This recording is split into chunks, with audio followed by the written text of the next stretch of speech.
There's a first time for everything. And good intentions are like gold. And I try to define my children by their good intention and not by their bad behavior. This is my very first adult salto, inspired by my 6-year-old son Julius. So there we go with the sneak preview. When my son was 4 or 5 years old and my daughter was 1, he would hit his sister frequently. And that was because she would ruin something he was playing with. And then he wouldn't be able to mix his emotions and then choose for the easiest way out, and it was aggression, and bam, he would hit her. And it was understandable because that was his age, and that was the kind of behavior that was typical for his development at that age.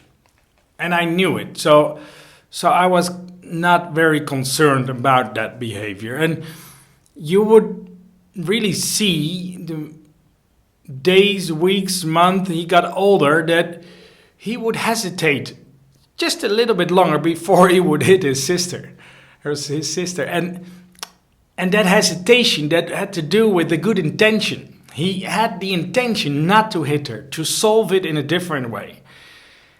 And I really tried hard to focus on that good intention all the time. So I would say something like, hey man, I saw that you had a hard time there, but you had the intention to solve it in a different way, to solve it with words or to walk away from the situation. You really had that intention. I saw it happening in you. But then eventually you still hit at her. Yeah, shit. Next time you will follow through that intention, no? And he's 6 right now, and his little sister just turned 3. And she is still a very big pain in the ass very many times when she's around and he's playing with something.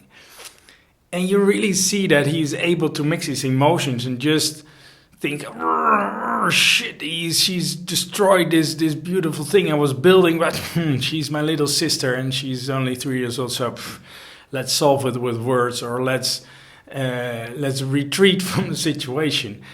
And that's beautiful to see his development that happened like that. And I like to think that it also has to do with me trying hard to lift off that and focus on those good intentions always. Like, good intentions are gold. And a very nice way of looking at it is I try to identify my children with the good intentions instead of identifying them with their bad behavior, which in a sense is very easy because it's very visible and present.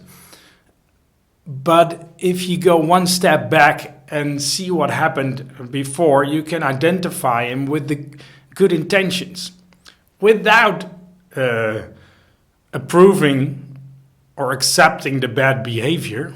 That's totally unnecessary, but you can identify your child with the good intentions. I like that idea of identifying someone with good intentions instead of the outcome that can be bad behavior. So, good intentions are like gold, and identify your children with the good intentions. That was it for now. See you in the next lesson where we will recap this entire section. Looking forward to see you there. Ciao, bye-bye.